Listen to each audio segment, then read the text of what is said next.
Hey fellow YouTubers, this is Banshee Fever 750. I wanted to make a segment today as to why I chose to swap out the 350 two-stroke engine in lieu of the four-stroke, four-cylinder 750cc Kawasaki Ninja zx7r engine. I just wanted to try something different. I'm more of a trail rider. I like to ride the logging roads, and we trail ride mostly. I'm not big into jumping big whoops and stuff like that. I do little jumps, little hop ups here and there, but I'm more about just enjoying my ride. Cruising around the logging roads. I like the reliability, the fact that I don't have to do frequent rebuilds and stuff like that. Don't get me wrong, I like the two strokes. You can make more power out of a two stroke, there's no doubt about it, than you can out of this engine. I've seen those two stroke Banshees, punched out, and those things making 130, 140 horsepower. This application is it's not a dragster. It moves. There's no doubt about it. It's definitely an improvement over what I had in there. But as far as reliability, you got to remember these things, they've got them out in California. These guys that they ride these bikes all year long, they've got 60, 70,000 miles out of these things, and they're all original. No teardowns or nothing. And they get great fuel economy. The bikes, they're averaging on the street 30, 40 miles to a gallon. You put them up in sixth gear and just roll around with them. So I get great fuel economy out of this thing. Believe it or not, it gets better fuel economy than what was originally in there. So those are a few pluses. Extra weight is a negative thing.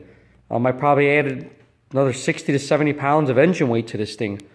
And then plus all the gusseting and all the other stuff I had to do. Who knows? Maybe I may have added about 100 pounds to the quad overall. It probably weighs 500 pounds. But, with all the extra power, the power compensates for that. The thing runs really good. I was doing 98 miles an hour, GPS verified, and I still had a lot of power to go. I stabbed the throttle and I still was able to blow the tires loose at 98 miles an hour, GPS verified. So worked out really good, this swap. I've had this quad for 7 years now, and I really enjoy it. I make small improvements here and there. I'm not a single guy, I'm a family guy, so I've got to balance my time out with work and family. But, overall it's worked out really well. The engine is a 96-203P model. What I got going here is the Yoshimura exhaust. And what I did was, instead of running it on the bottom, like I did in my previous quad, this is my third ATV I've built, I ran it off to the side. You can see some of the walls, they're a little ugly, but I've had them for I've had it on there for 7 years, and nothing's ever leaked or cracked.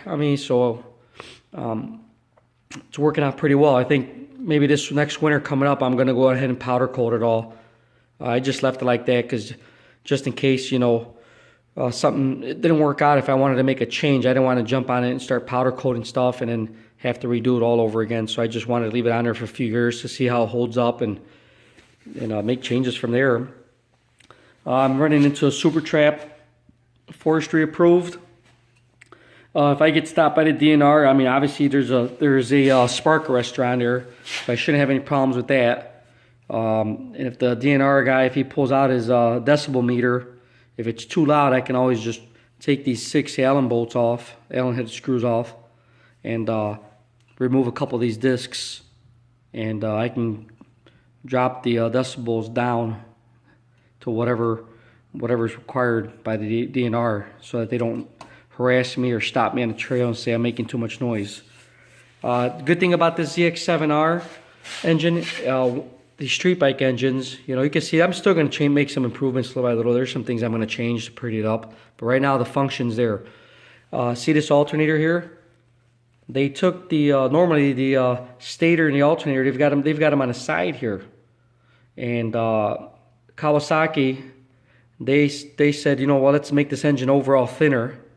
Let's reduce the width. So what they did was they put the alternator in back of the engine. And the good thing about this is that they, with it being back there, they can run a larger unit. And what happens is they overdrive it. So at low RPMs, this thing's putting out a lot of voltage. It worked out really well. I've got an outerwear cover. You see it's all torn to bits, but I've got to order a new one. I put that on there to keep dust from going in there and stuff like that. I got to get a new one on there. But that worked out really good. I'm really happy with this situation. The zx7r, they had they used to run halogen lights, 255 watts on the lows, and I believe it was like 60 watts on the highs.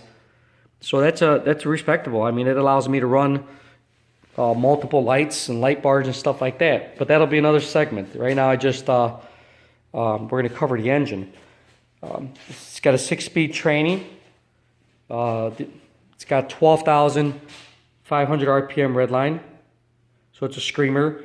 I usually, honestly, if you watch my videos, my test and tune videos, 5,000 RPM, I'm probably already putting out, 40 horsepower. So I really don't even have to rev it up that high, 5,000-6,000. You shift it between here and here, 5,000-7,000. Unless you're on asphalt or on some good hard pack where you can really rev it. Other than that, you're just blowing the tires loose. So it's got lots of power for what it is. I'm happy with it. I've got no complaints. Here's a little thing I pulled up off the internet from Sport Rider. I pulled this off in, I think about 2009. I printed this out. But that's this engine, the Kawasaki Ninja ZX9R or ZX7R. 96-03 model. They stayed the same, but this was a stock bike, stock mufflers. They rolled it on a dyno, and this is the power. This is the power curve it's got, and you see that torque. To the torque for a 4-cylinder, it's impressive. For what do you call it? For an engine of this class, 750, the torque curve is actually pretty good. You see how it's flat? Or even on a GSX-R, it's actually it goes up and down. So that was a good thing about this ZX7R engine. It sets it apart. There's other engines, other middle-class engines that make way more power, but I wanted some drivability also. I wanted a low-end grunt, as much as I can get off of a middleweight engine. And I'm really happy with that torque curve. You can see it's the gray one. And then horsepower, these are all at the rear wheel numbers. So it's respectable. And you got to remember, this was a stock. Those are stock numbers. I jetted it, did a complete jetting, adjusted my needles, adjusted the float levels. I put a +4 timing advancer on there, and then I've also got the Yoshimura pipe on there. So it should be a respectable 130 at the crank.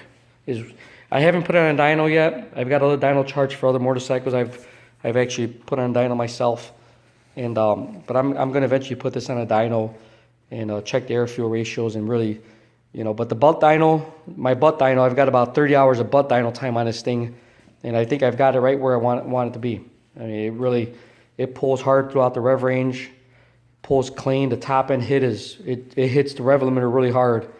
It just slams into it, so I know it's pulling good. So I'm really happy with it. I did the clutch. The clutch springs. I put 30% stiffer clutch springs on there. I changed the fibers and the steels. So the clutch is doing pretty good now. When I got this engine, the clutch plates, you can see some of the other videos and you can listen to it. You can see they were slipping a little bit. It would rev up and then just grab. So I fixed that problem, and I did the valve lash adjustment. You can see it on the other videos. I posted some slideshows of me doing the valves and timing chain guides and stuff like that. So I got that all buttoned up. I put the stiffer clutch on there, the stiffer clutch spring. So what I did was to make basically make it easier for me to pull the clutch lever in. I went on ahead and I went to Suzuki Hayabusa 1300 master cylinder for the clutch, and then I ended up just doing the same thing for the front brakes. So I can basically slows me down with a little less lever effort. The clutch lever, you can see the master cylinder. I took that off of the Hayabusa, and it's designed for a heavier clutch, and that worked out really well for the Banshee. It definitely made the clutch feel a lot lighter, especially with the stiffer springs on there. And but overall, yeah, really happy with it. You know, you can see you're gonna this eventually. I'm gonna paint this black. I'm gonna put a strip of tape on here so I can keep an eye on my overflow tank levels. But this was the stock location, and you can see it's mounted really solid there. And I'm gonna leave that there. I'm just gonna paint it black, and then I'm gonna put a strip of tape here, and then when the paint dries, I'm gonna peel it so I can see the level of the fluid. And that should be good. So that's one segment of it. You can see I made a custom air box. I made this about 5-6 years ago when I first built this thing. But yeah, runs good. I'm happy with it. Can't complain. If I wanted more power, I can always give it a 25 shot of nitrous. This engine can handle that all day long, no problem. And then the zx7r engine, believe it or not, was based off of this engine. So a zx7r engine will fit in the same exact location, same motor mounts and everything. It would literally just bolt right in. I think it was a 1/4 inch taller, but all they did was they bored and stroked the 750 and made it a 900, and that's worth another 20 horsepower. So if I wanted more power, I can easily just, like I said, swap out the zx7r engine in there and increase the power. But for me, this is perfect. There's a lot of faster quads out there. But one thing, this quad is not single-minded. This quad, I designed it so that I can trail ride it. I can ride with the kids at slow speeds. I've got a custom radiator on there with cooling fans that click on and off as it would on a bike. And, you know, it's working out really well. If I want to put the picks on the tires and run it across a frozen lake with the snowmobiles, you can do it. The bike originally...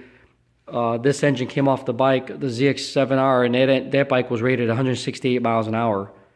So I played with the gearing, and I've got it down. You know, I turn it down. It's got a lower top speed, but if I wanted to run it across the lakes, I can play with the gearing and get it back up to, you know, a higher speed, and maybe do something with the tires. Figure out, you know, what tires I have to put on there that can handle that speed. But you know, overall, you know, I'm really happy with this. A lot of guys say, why would you do that to a Banshee? It still is a Banshee. You know, my book, it's still a Banshee. I love the looks of the Banshee. For me, the Banshee is what a quad is supposed to look like. You know, I like the Raptors too, but something about the Baja style and the Baja look of the Banshee with the radiator up front, the old school look, that just suits me well. You know, a lot of other guys like them too. You know, it's just the history behind the Banshee. So for me, you know, I'm really enjoying this project. I have no regrets switching out the engine and making it a 4-stroke. This is definitely justifiable. You know, it's still multi-cylinders, and it still screams like a Banshee through the woods. It's still a lot of fun, guys. So if you guys ever decide on building something like this, I do recommend you keep a quad on the side. You got to have the bird in the hand, because this one, you know, there's been a lot of times when I've been stuck in the middle of building something, and all of a sudden my friends want to go for a ride and I can't go because my quad's down, or, you know, maybe I'll take the KTM or something, but I prefer the quads. But anyways, all right, fellow YouTubers, this is Banshee Fever 750, and as I always say and I always tell my kids, make sure you ride to ride another day. Don't ride like it's the last day. Peace out.